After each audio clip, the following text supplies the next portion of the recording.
think today's topic is so incredibly interesting, and I hope we can do it justice. Because, oh, thanks so much for telling us it's okay.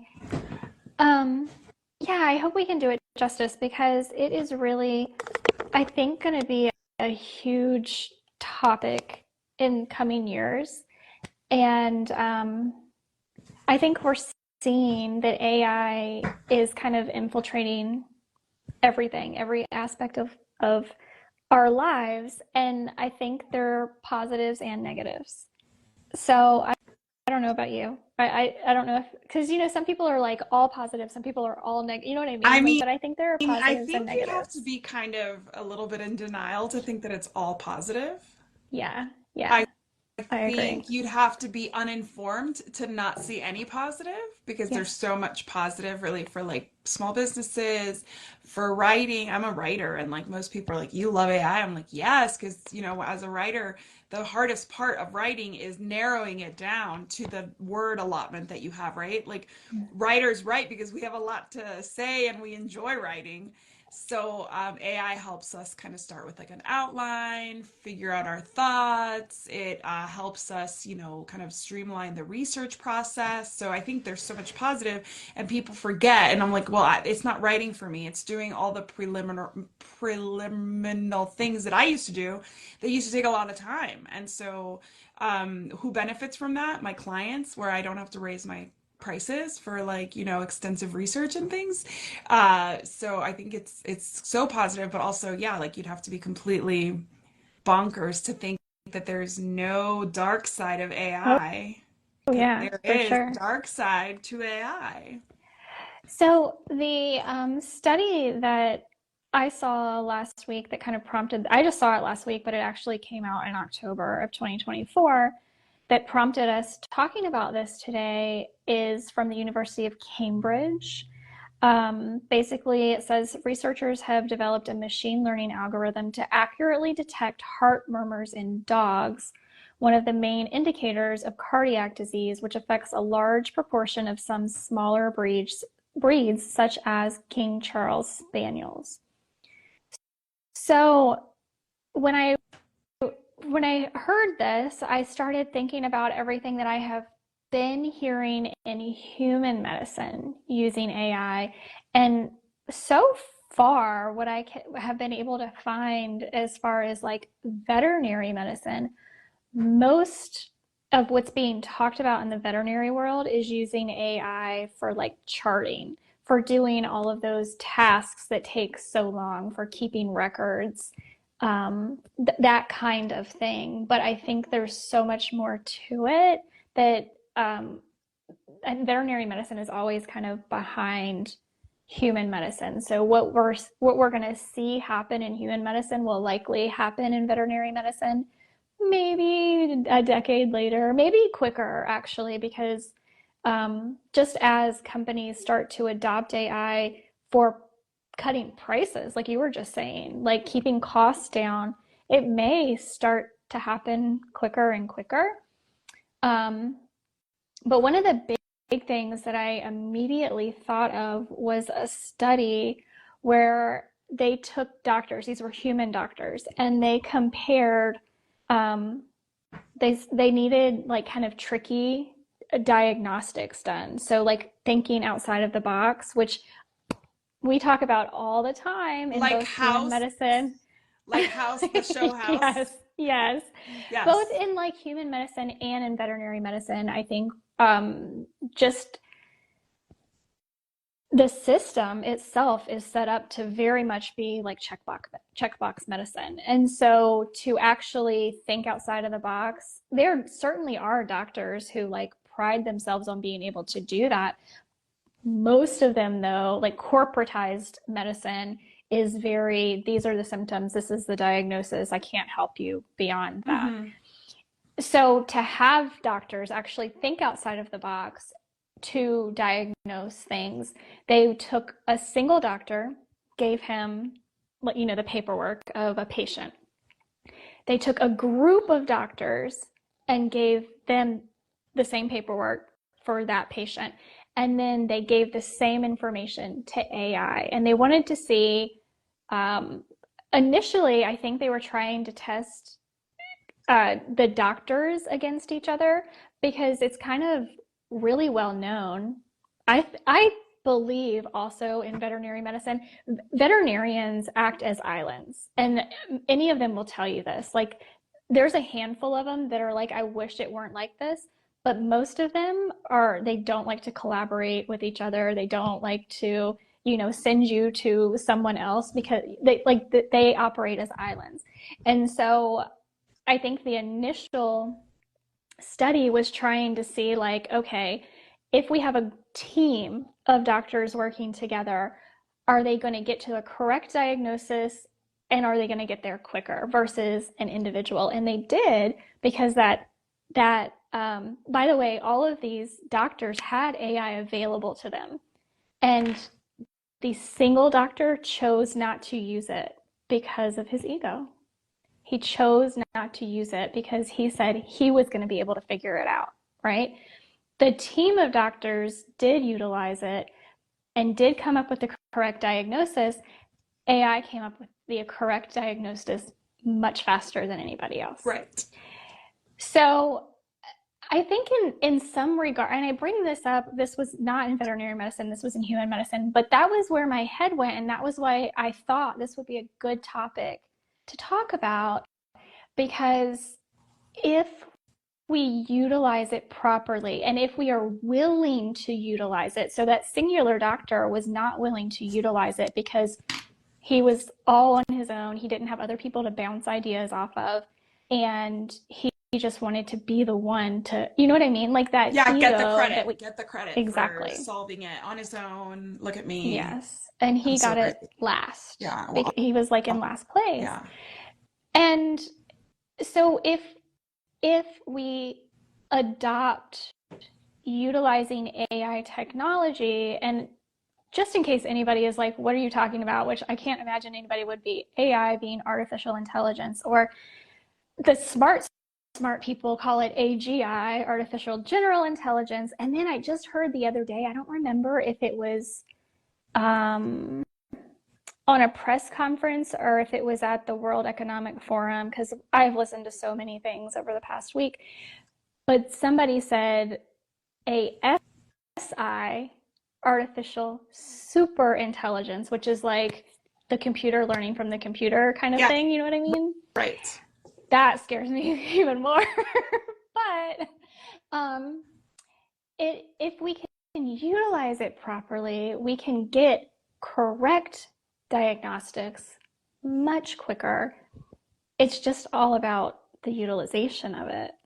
Right. Well, I mean, it's the same thing as like I don't really use Chat GPT, but people use like they create their own GPTs, they do all these things, Mm-hmm. and what's the most important thing is what you're putting in. Yes. Like people are so yeah, Prompt like engineers. exactly. Like people are just putting in like this really basic prompt and then they're like, "Oh, AI sucks." And it's like, "No, well, you didn't give AI the guidance." Like imagine you were programming a robot to wash your dishes. Like you Mm-hmm. would have to, for every home, tell them where the dishes go, right? Like they're not going to go in the same place in every home. So if I just say to, like when I work for clients whom I write for in a local area. So if I were to ask for information on a rodeo, for example, but I'm trying to write about the Katy, Texas rodeo, and I just say, tell me about rodeos, then obviously the prompt is not good. What I want is tell me about the 2025 Katy, Texas rodeo and what events and what presenters are going to be there and who's going to be competing and who's going to be performing and what night is special for kids and is it family friendly, and I can ask all those prompts and then it will give me a quality finding. But if Mm-hmm. I'm not putting in all the information, then it's going to give me something really kind of basic, really kind of an overview. And I think that that applies perfectly to any kind of medicine where it's like we don't know enough about our patients to begin with to even prompt AI most of the time. So you would have to really do your homework as a veterinarian, as a doctor, as a nurse practitioner, dentist even, who's having some kind of issue that they don't really understand with a particular case, like you'd have to really have really done your homework so that you could provide AI everything that they need to know. Otherwise, you're leaving out a lot of blanks, and AI, for the most part, is not set up to ask you follow-up questions. Mm-mm. So it's not going to be like, but did you test the iron levels? Right? Right. Like you, Right. as a veterinarian, doctor, writer, attorney, because AI is being used in law so efficiently, and the productivity is going to go up so fast, because think about an attorney has to find cases and like find some kind of like supporting case that they can use as an example of something that's happened Mm-hmm. that was constitutional, was not constitutional, blah blah blah blah blah. AI can do that so much more quickly, and then going to a legal binder and finding all this information and skimming through it as somebody would have had to do 100 years ago. So it really is important to have all that information and then prompt AI.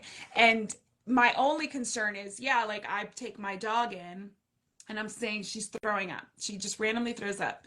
The vet hasn't asked me to maybe do a diary. Like, most for me, because I am a savvy pet parent, the first thing I would do is start like jotting down a calendar. She threw up on Tuesday. What did she eat? And, something's going on. I'm going to try to start kind of figuring out some kind of, I don't know, pattern if I can find one. If not, then I know there's no pattern and I can say that. I can also say, like, there was a change in the food. The food was this old. I opened it here. I opened it then. You know what I mean? Like, all these things that we would know. But, like, if we all know, we all go to vet appointments where it's like, when did the vomiting start? I don't know, like 3 months ago. How often is it? I don't really know. Maybe, but and then that's it. Like that's it. You have like these maybe right, maybe wrong guesses off the top of your head. There's no documentation. And then there's just like here's medication. And so that is the only like the biggest fear that I have is it's about how much information we put into AI before we actually get a really good diagnosis. I'm assuming in the case that you're talking about, there was a significant amount of stuff provided to AI that was able to Yeah. give AI. And like that's why they all agreed, right? Because a lot had been done prior to utilizing AI so that they could know what the diagnosis was. But like if you go in with like nothing, like I have shoulder pain. And when did it start? I don't know, Tuesday night. And like you don't know Yeah. how old I am. You don't know if I have prior injuries. You don't know if I'm diabetic. You don't know. You know what I mean? Like you would need to know so much more. Are you a competitive athlete, for example? Like, did you play pickleball? Like, do you know what I mean? Like all these things you Mm-hmm. would need to know. And if you're not asking the questions, then AI is as good as worthless, Yeah. in my opinion. Well, I mean, if you're a woman, the first question they always ask you is, what was the first day of your last menstrual cycle? It doesn't matter what's going on. What was the first day of your last menstrual cycle? And then Why? it's What are you going to do with that information other and than then tell it's me exact and then I'm not it's pregnant, right? and then when I moved to Louisiana, this actually is so funny because I was in the middle of nowhere, Louisiana, military spouse. Obviously, the majority of the military members are male and their spouses are typically female. So I went to the family doctor, and most of the soldiers go to their own doctor. This was, like the care for the families was the family doctor at the hospital. And the first thing they asked me is, how long have you been in Louisiana?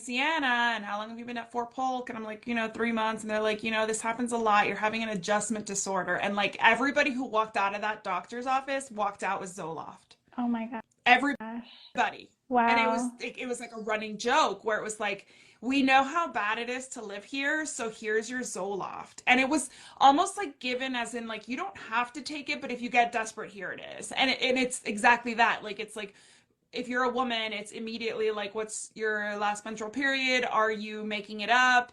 Are you depressed? Like, is there anxiety? Like, what have you eaten? Like those kinds of questions that usually like mean that they're missing the whole mark on Yep. what it is that's actually going on. And so many women have like autoimmune diseases that like take 5 years to figure out because nobody asked the right questions. So again, it's like back to AI. Like if nobody's asking the right questions in Yes. the real world, Yeah. in the the, space Well, and time that we're in, then how do we yes, know they're going to be asking the right questions before entering it into AI? right. And it is all about the prompt. So I want to talk more about prompting because I think anybody listening can, just for their own benefit, learn a little bit about prompting maybe, and maybe you have some tips as well.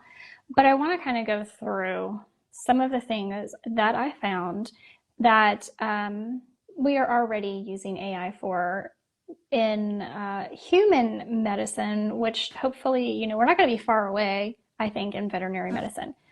So they are using it to uh, they are trying to use it for more personalized medicine, which I think is very interesting because that is not that I do believe that corporatized medicine is going to adopt AI first because the structure is there, right? They already have all of this in place where the doctors are checking all the boxes, whatever the boxes are that they deem appropriate, and so they're pitching it as more personalized medicine.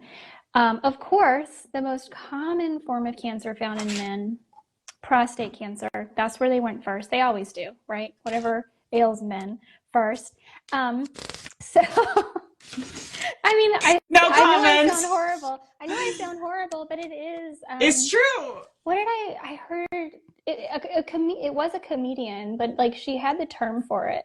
It was like mis- misogynistic medicine. I don't remember the exact term, but like medical misogyny. That's what it's called. It's real, Yeah. right? And Yeah, yeah. Studies are done on men totally real. mostly, for men Yes. mostly. Mm-hmm. Initially, it was because we didn't want to mess with the reproductive systems of women and do all the testing and ethics and stuff. But now, even when women are, done, reproducing, we can't study menopause because there's still some kind of ethical issue with finding out what ails women from like age 45 plus. Well, our hormones mess up, my air quotes, mess up their data, Correct. right? Correct. So How dare yeah, our hormones be right. hormones? They mess up a lot more than that, I'll tell you I, that. yes. Okay, it says using computer science to process vast amounts of data, they aim to identify biomarkers, biological molecules found in blood, other body fluids, or tissue that may be able to predict how the disease will progress or how likely different treatments are to succeed. So that's kind of where they're bringing in the like personal. I don't think they're using it for like personalized diagnostics necessarily, just like, okay, this is this is what we have found. We have found cancer in the prostate. Right. And now, can you tell me, can computer AI models tell me, like, predict how it will progress in this Exactly. individual and then what treatments will work best for this individual? So, Which is again, huge. That's huge. well, it's huge. It's huge for, yeah, it can. You know what it's huge for? It's huge for insurance companies because the reality is, if it were huge for humans and animals, we would be using it for preventive care. Well, yeah, I mean, the thing is, we've gotten so sick that we need to address the sick care right now. We like, you know Yeah, what I mean? Like the system has yeah, gotten us to the point where like prevention is even like it's that vicious cycle it that happens is. in so many things. But it is cool that we can, instead of just being like, yes, there are cells present, we can see just how this is going to progress based on history. And of course, it's also like data in, data out. So, Yeah, like, how much accurate information are we putting in based on other cases? So, that would be my biggest concern is, are we going to use this kind of advice on a woman when it's mostly male data this is based mm-hmm. on, you know what I mean? Or like Right. children. It's It very hard to is. do testing on children for the ethics. So like, are we going to assume that that data is correct for a child when really all the studies are based on, 50, 60, 80-year-old men? I don't know. Yeah. Well, and exactly, you kind of, for me, hit the nail on the head because when I was researching this, I also found that how AI, first of all, AI is mostly programmed by men. because it's a very heavily male dominated field, the tech industry Tech is. in general. Yeah. So much so that, I get so frustrated with Google, with the Nest system that we have in our house. Hmm. I don't like, I can't tell you how many times I'm like, get rid of this thing. It doesn't hear me. It just doesn't hear me.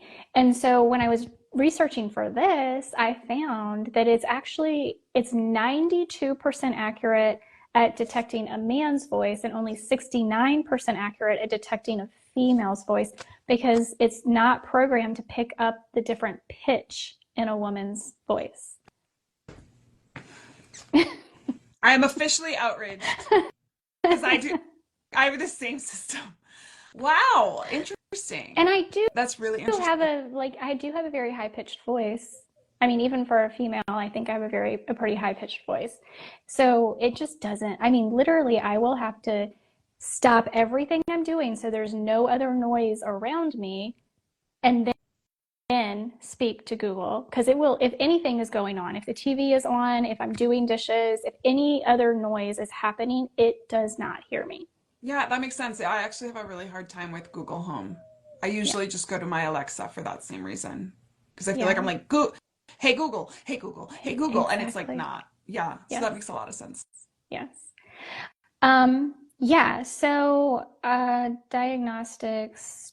Oh, they're also looking at how AI can help burnout, which we know is a huge issue in both human medicine and veterinary medicine.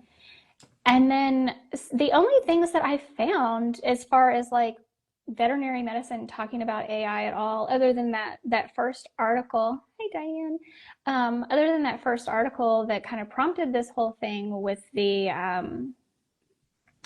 uh, cardiac disease, the heart murmurs, is again veterinarians. The AVMA has multiple Yes, publications on how to how can veterinary use it. professionals utilize AI, and most of it is in again like records, Yeah, in keeping records and and keeping. outside. There's one here, avma.org. It is the title is Artificial Intelligence Poised to Transform Veterinary Care, and it is from May of 2024. And it does say in and outside of the clinic, like we've discussed, for diagnostics, but also for like record keeping and all that stuff, billing and all that. Mhm. It also says AI on the farm. Veterinary researchers are also discovering ways of using AI to improve efficiencies on the farm. Dr. Gismet Kaler, an associate professor at the University of Nottingham School of Veterinary Medicine and Science in the UK, delivered a keynote address during the symposium of this particular event that they're referring to that was in April 2024, how livestock informatics can improve animal production, health, and welfare. So take a dairy operation as an example, says the article. Dr. Kaler explained that monitoring devices fitted to each cow and throughout the production facility provide real-time biological and behavioral data, such as feed intake, thermal imaging, and posture. Algorithms are constantly analyzing these inputs, flagging subtle deviations from baseline health and potentially the early stages of illness that might otherwise go unnoticed. Yeah, I think I saw that. I think I read through that article when I was doing the research for avian influenza, and because they were talking about how they The will disease know outbreak. much quicker if a cow, like, because they go from they're totally fine to they're sick really, really quickly with avian influenza, the particular strain that's affecting cattle.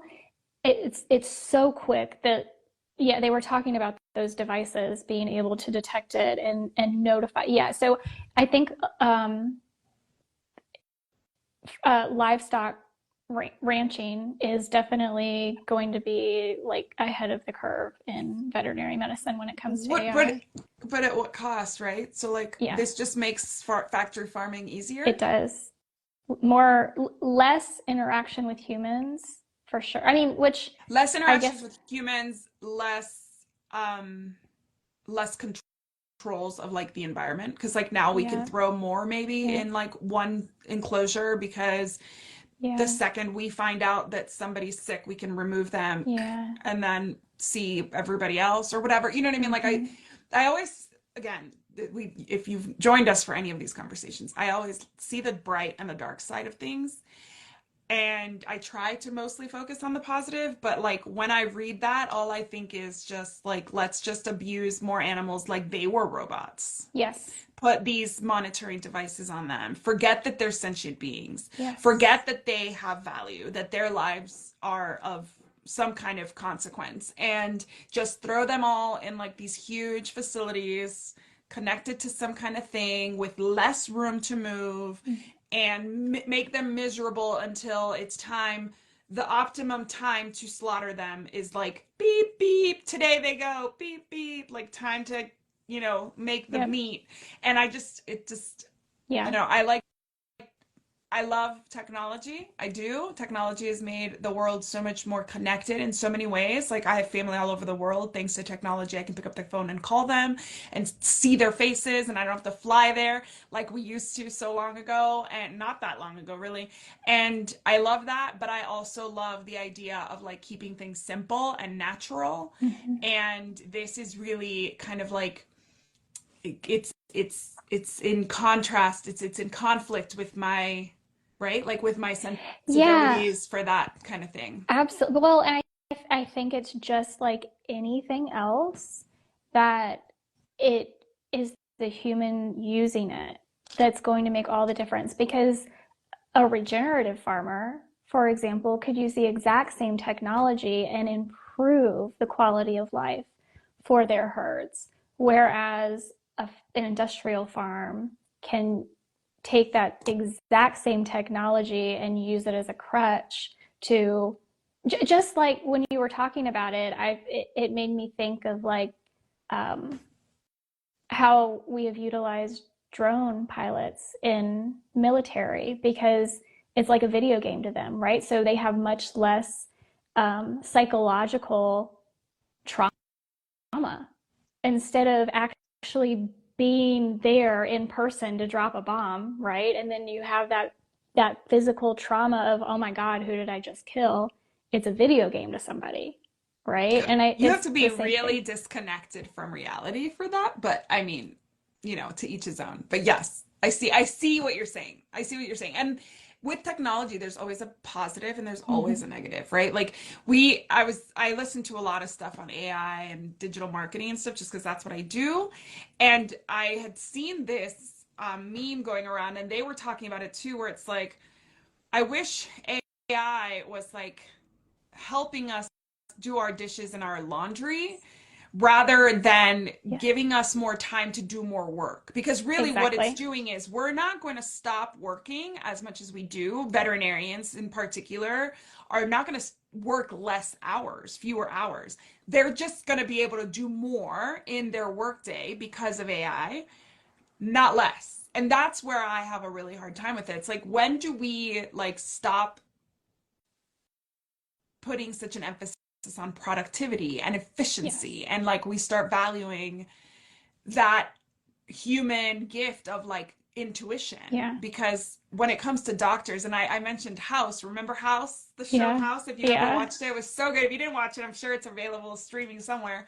I loved it, and it was because he always had like this gut feeling about what it was and what it wasn't, and he would kind of like let his like residents figure it out and fight it out and argue it out. Um and I feel like that's one of the things about when it comes to like choosing a doctor for myself. It's like I love a young doctor because they are up to date on all the latest things, and but then I also love the old doctor who's had so many patients, and they know like what they, something just kind of like comes from their intuition, their gut, and they kind of just know what's up. um that's why I love doctors that specialize. Like I go to an endocrinologist that only specializes in females of a certain age. So like I love that because she's going to know this particular segment of the population better than others. And so when we use AI, like yes, for preliminary things, it's great. But then how about just like asking that doctor that we've all had wonderful veterinarians where you just like trust them so much and you're just like, what are you seeing here? Like, what am I missing? Yes. And Yes. they don't need a test. They'll use a test to verify their diagnosis, Yep. but they don't really need it just because they like have such a savvy Yes. and a knowing. And so that to me is so valuable, and efficiency, productivity, and all that doesn't give us back our time. It doesn't give us time to collaborate. It doesn't give us time to call a colleague, or these veterinarians are still like in horrible situations mentally and emotionally because they can't keep up with the demand, and like AI is only going to give them more patience in a day. Yeah. Well, if I could just be hopeful about utilizing AI, we talked at the very beginning about how so many veterinarians behave as if they're an island, right? They don't go outside of themselves for hardly anything.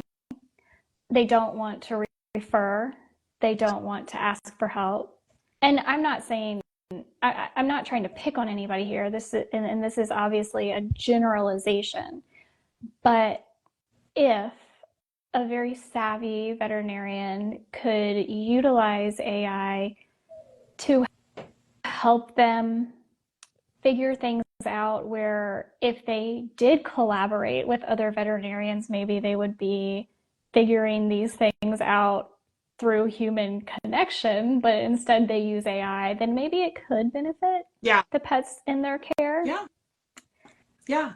I mean, it's all, again, like you said, it's all in the way that humans use these tools. It's all in the way that we kind of we always overcorrect. I feel like we go like everybody's gonna start using AI and they're gonna just like completely abuse it. Like a lot of people, I do copywriting for websites, and like there are people charging people in the pet industry to rewrite the copy on their website, and all they're using is AI. So there's no human touch, there's no human warmth, and Yeah. there's no like true connection with the reader. And if you run it through like, any kind of AI program Checker. to like to a Yeah. checker of any sort, it'll tell you that it's like 100% of this page is AI. And so there are people who are going to fall for a lot of really bad like copy writing services, maybe even legal, who are going to get like really bad legal advice based on like some person who's overdoing AI. And then we'll probably get to the point where everybody's like, oh gosh, AI caused so many problems, let's back off of it for a while. And then now we're going to realize, and then we're going to just keep going back and forth. And I think that as individuals, it's really important to know how much AI is we're consuming, even, you know what I mean? Yeah. Like I remember posting, there was some discussion in a pet business group about AI, and somebody commented on Facebook, I refuse to do business with any business that's using AI. And I'm Well, like, if they're using it properly, you're not going to know. well, exactly. Like, first of all, you're on Meta Yeah. right now. Yeah. Like, you're doing, by using Meta, you're Mm-hmm. technically doing business with Meta, right? Like, when we're on Yes. any kind of Yes. platform, we're doing business with whomever is getting money from the ads that we're seeing. So, Yes. so she's already there. And then how would you even know? Like, Right. you Yeah. don't know that the ice Yeah. cream shop has their inventory being monitored by some Right. algorithm. You know what I mean? Like, Yeah. you don't know that they came up with, like the schedule using an AI scheduler for Yeah. their ice cream servers, Yeah. right? Like, there's AI is in so many things right now. Like, I use an AI to-do list that, like, based on my due dates, it like tells me what my schedule is for today. Yeah. Like, my Wow. business uses AI for a lot of things, and it's none of them are nefarious, Mm-mm. right? And so anytime you go to a grocery store, to the gas station, to any of these places, those huge corporations, to think that they're not using AI is insanity. Oh, 100%. If there is, I mean, you are so far behind the ball. as a business owner, even a small business owner, if you're not using AI Yeah, already. you're like reinventing the wheel almost. Like Yeah. what's the point? Like it doesn't make you smarter, better, more ethical, more integral to not use AI. It seems it really it makes you uninformed to me. Like it makes you kind of a glutton for punishment. Like if you have to analyze like, how many of your clients came from a certain zip code, why would you do that manually when you can like enter it in some kind of, reporting system, AI Yeah. based reporting system. You know what I mean? Like it just doesn't make any sense. It's like nobody's getting get prizes for not using AI. Right. Like nobody's giving No. out like you're the congratulations, you're staying in like 1975. Yeah. Like congratulations. Well, and just to that point, somebody saying I don't want to do business with any business that is utilizing AI. Wow. But um, it all goes back to how is that individual human utilizing the AI? So if this is a business that you are already comfortable with uh, giving your money to because you believe in what they're doing, you trust that they're sourcing, whatever your qualifications are for doing business in that niche, if you trust them to do a good job, to provide a quality product up front to be like you already have been doing business with them, just because they onboard AI doesn't make them bad people all of a sudden or put out a bad product No. all of a sudden. It's like anything else they say, uh, that like um it's just gonna amplify what you already are. Yes. Yeah. Yes, I like that. I like that a lot. It really does amplify whatever you already are. I really do like the way that kind of puts things in perspective. And I really do think that anybody who thinks that AI is not everywhere is completely Oh, it is, like and it has they been for a long time. exactly. This is For we're talking about it now more than ever, but because we have gotten access to it finally, yes, right? The exactly. public has gotten access to it finally in the past handful of years, Correct. whereas prior to that, it was all huge Correct. corporations who had the The money money, to right. right. So that's why. I mean, Yeah. yeah, Yeah. it has been utilized. I mean, if you just by running Facebook ads, which I used to do, I don't know, 5, 6, 7, 8 years ago, that was AI. Manually, yeah. I mean, Exactly. everything they have done is if you're using a filter on your social media, you're using AI. Like it's we have been, or governments and corporations have been using it for a long time. We're just getting access to it, and I think, yeah, I think it, like, to get back to the original point of all of the topic is today, I think, is that it's already being utilized in human medicine. It's already being utilized in veterinary medicine.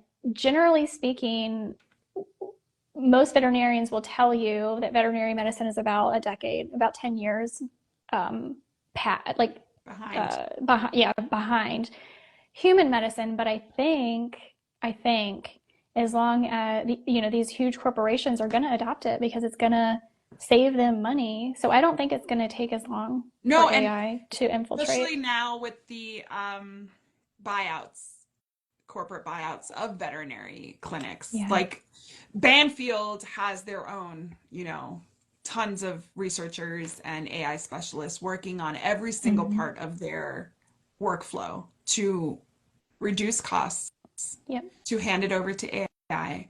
Then the insurance companies are going to do the same. And the more big companies gobble up the little guys, the more cost effective it is for the big guys too, right? So like now Mm-hmm. I spent this much money on this AI program to do XYZ, and now I'm not only using it on 500 practices, I'm using it in 1,000 practices, but the Mm-hmm. development cost me the same, right? Like it just Yeah. implementing this is negligible because I've already paid for that huge investment. Mm-hmm. So it's only going to get more.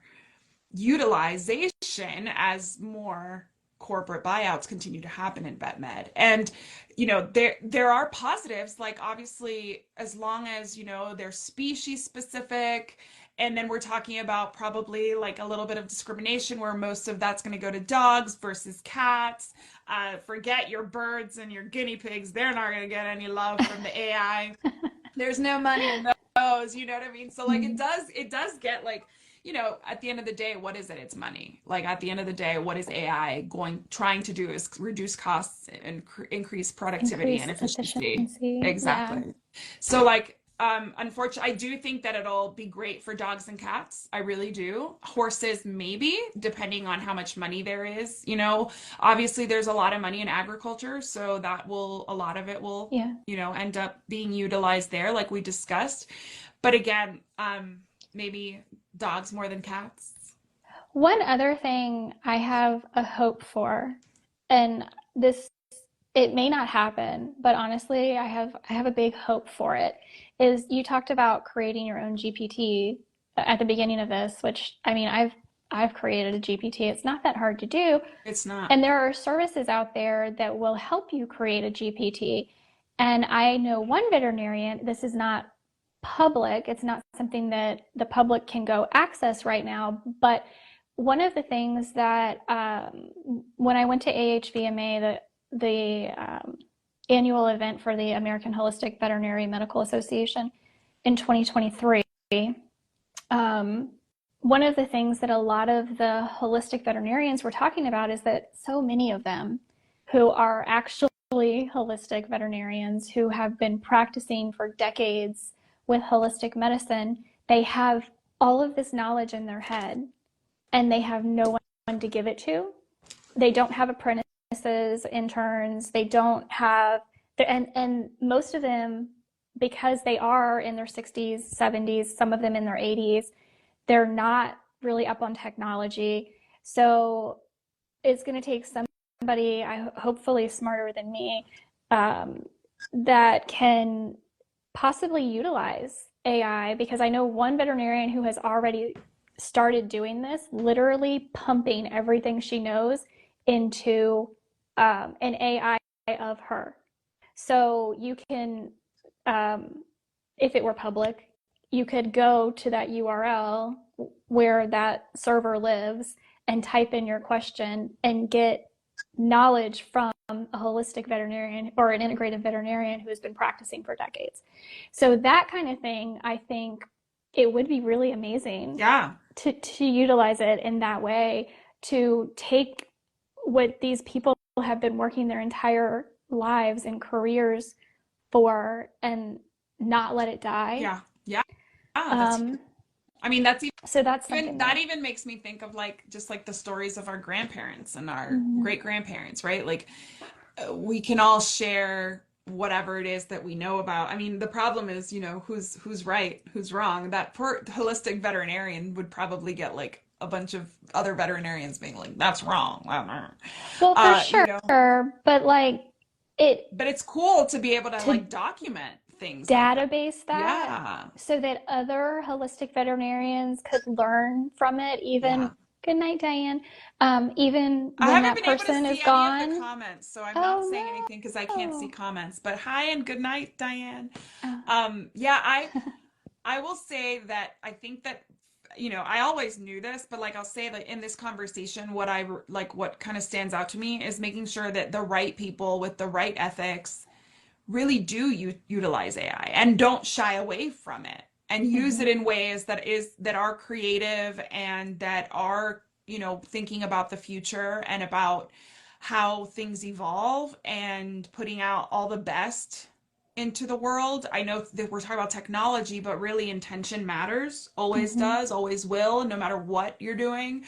And putting out like a good intention, good focusing on like the good parts of AI. And we all know so many wonderful veterinarians that are going to use it very cautiously, and maybe they're the ones who we need to kind of push a little bit, like, no, use it, you're going to do the right thing, don't worry. And then those that are greedy, big greedy corporations, maybe we kind of keep an eye on just how far it's going, because um I just got a text. Oh my gosh, what was it? It's here on Instagram, and it's that there is AI in Microsoft Word, and I did not verify this, but it came from a digital marketer that I trust, and that there is a setting in Microsoft Word. I don't use Microsoft Word, but if you do, when you're typing your own personal Microsoft Word document, there's AI monitoring what you're writing. So your writing hasn't made it out to the world yet,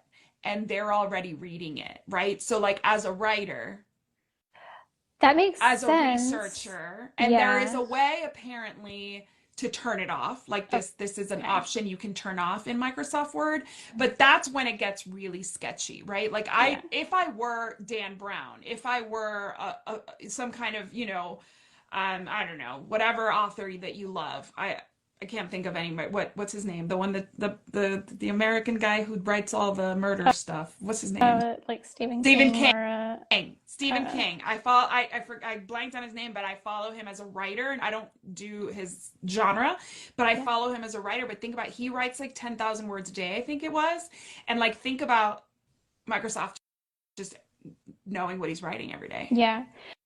Well, it makes sense that they would do that because a number of years ago they switched from where you purchased the package of, Word, Excel, whatever, and you downloaded it on your computer, and now you can't do that anymore. You have to subscribe to the annual service Yeah, and get updates to it on your computer. So it's all connected, yeah. all And connected. well, the good news is, from what I read, you can turn off that option. You just don't know about it. Most people don't know Yeah. about it, and it doesn't give you the opt in, it just gives you the Mm-hmm. opt out. And a lot of that Mm-hmm. stuff is sketchy, right? Yeah. Like, that's where it gets sketchy. And that's where a lot of us honest people are like, at least let me know that you're monitoring me. Like, we don't even know just how monitored we are already. But like, and something like where I'm like sharing, if I'm journaling on Microsoft Word about something traumatic, I don't want Microsoft having that information. Yeah. Oh, So well, you probably smacked me upside the head for using Google Docs for my journal.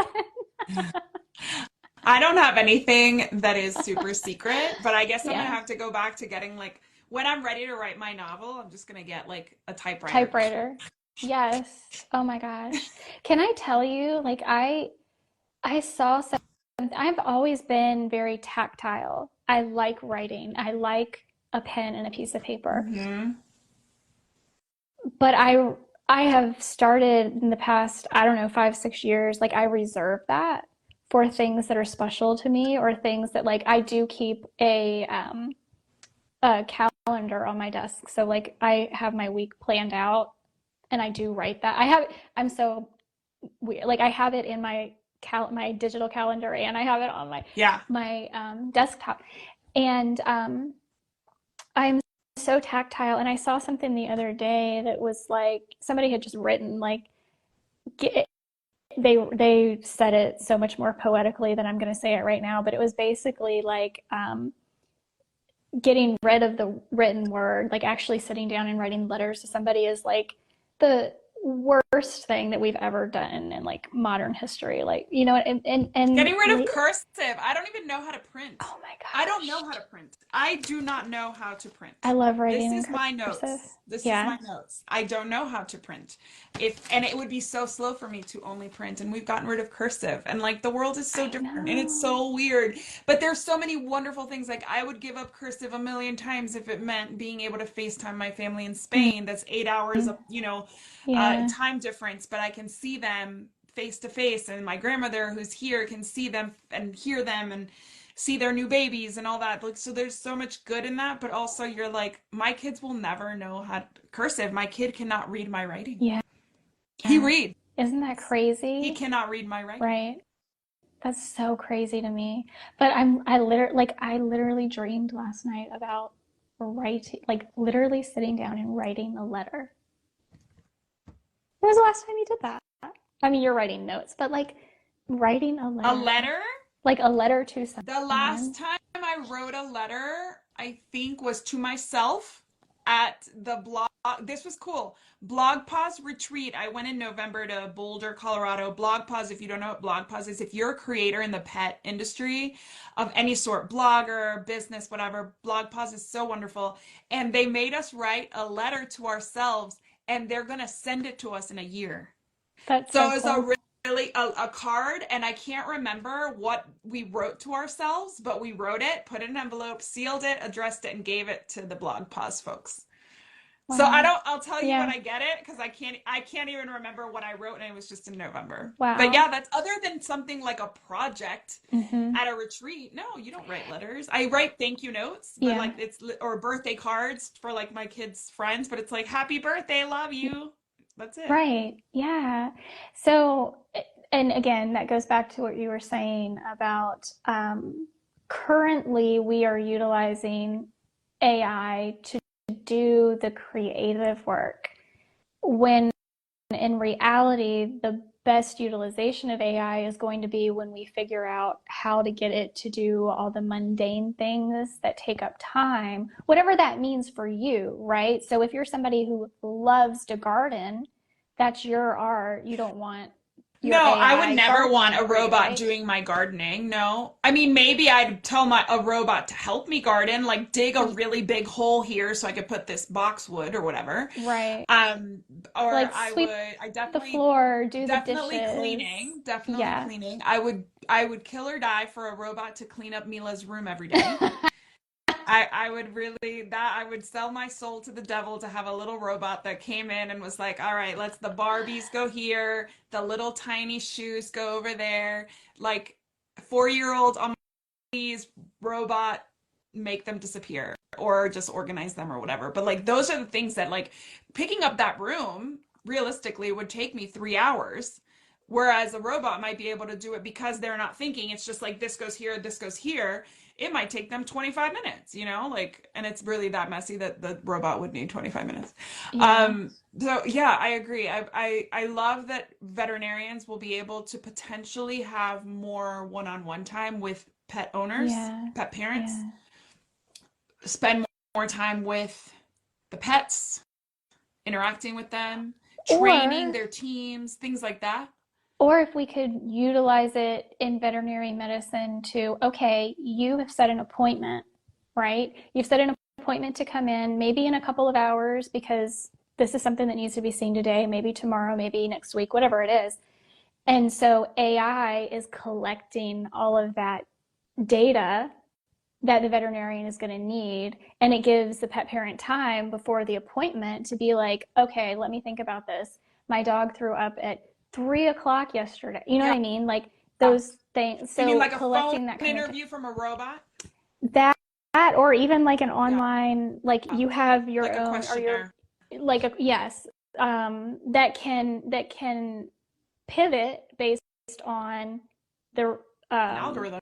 Yeah. answers, Yeah. right, based on the answers that the pet parent is Yeah. giving Yeah. Yeah. in Yeah. that survey to say, okay, it was at 3 o'clock yesterday. Was it at 3 o'clock the day before? You know what I mean? Like, No, because I love that. I love yes, that idea. Like a preliminary, mm-hmm. like a virtual visit before the actual visit. Right, And AI would because handle that that. Hmm. that that is a lot of, in my opinion, even these amazing veterinarians who are trying to think outside the box, they don't have the time to, right? They're not saying, okay, I need XYZ information from you that you didn't bring into this appointment, but you're not going to make an appointment to come back and see me tomorrow. By the way, I'm already booked up, Yeah. right? So if they could get that done. Yeah, maybe that would be the solution or like a band-aid for now of Mm-hmm. for the veterinary shortage where, like all of the well, I mean, it's kind of like what happens when we go to a regular doctor. Like when I go to the doctor, with the exception of my endocrinologist, who's amazing, I only see her. But and she'll sit with me for an hour, and I pay out of pocket because she doesn't take my insurance, and it's only $150. And I $150 for a one-on-one with a nurse practitioner, endocrinology specialist. to me is so valuable. And I get to see her whenever I can afford to and when I need to, but it's not like she makes me go all the time for this $150 consultation. But like a lot of times when I go to like my regular old doctor, the nurse comes in and asks me, what is it? Yep. And does all the interviewing. And then the doctor comes in and like verifies it. And I'm like, well, I literally just gave this, like nothing has changed in 3 minutes and if you Yeah. don't trust that she got the information correct in the three, like standing face to face with me, then maybe, yeah, like maybe let me go ahead and go directly to the AI. The AI will give you, regurgitate what I said, and then you can come in and we won't need to extend this visit for no reason when all I wanted to do was maybe like get a referral to, you know, a some kind of physical therapy because my knee hurts. Yeah. Yeah. There are a lot of possibilities. Again, like you said already so many times, it's just what the human behind the AI is going to use it So for, how they're going all to we need utilize to it. know is that all of the people who are good people will remain good people no matter what AI does, and all the people who are sketchy and looking to take advantage and looking to make a buck, all those people are going to use AI in a sketchy, nefarious way because that's who they are. So AI doesn't make you bad, it doesn't make you good, it just is an extension. What did you say? I loved the quote that you used. Oh, Magnifies? it acceler I yeah. It amplifies. That's what amplifies. I think I said amplifies. It amplifies Amplifies. who you are, like alcohol. I'm so fun then. Me too. Amplifies who you are. I'm literally doing a digital marketing retreat for pet sitters and dog walkers. If you're a pet sitter and dog walker, there is a virtual option. It's on February 26th and amplifies who you are. And, you know, in our industry, as in all of them, there is a lot of digital marketing to use AI, not to use AI. And like, honestly, I can spot AI marketing in like a heartbeat, a lot of emojis at the beginning, at the end. It's really easy to tell. And you know, It does love so long as its it emojis. Oh my does, and I'm not gosh. big on emojis. No, Usually, me I usually do either. like three emojis at the end when I'm posting just on my phone. But like if I'm like posting from my computer, I don't use emojis at all. But it does love its emojis, and a lot of people are like, you know, either overdoing the AI or not using it because they're scared. And so I love that amplifies who you are.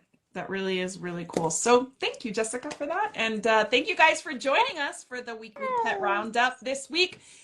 Next week, we will be back. I will be in Vegas this weekend Yes. Really? without you, without my partner What? in crime.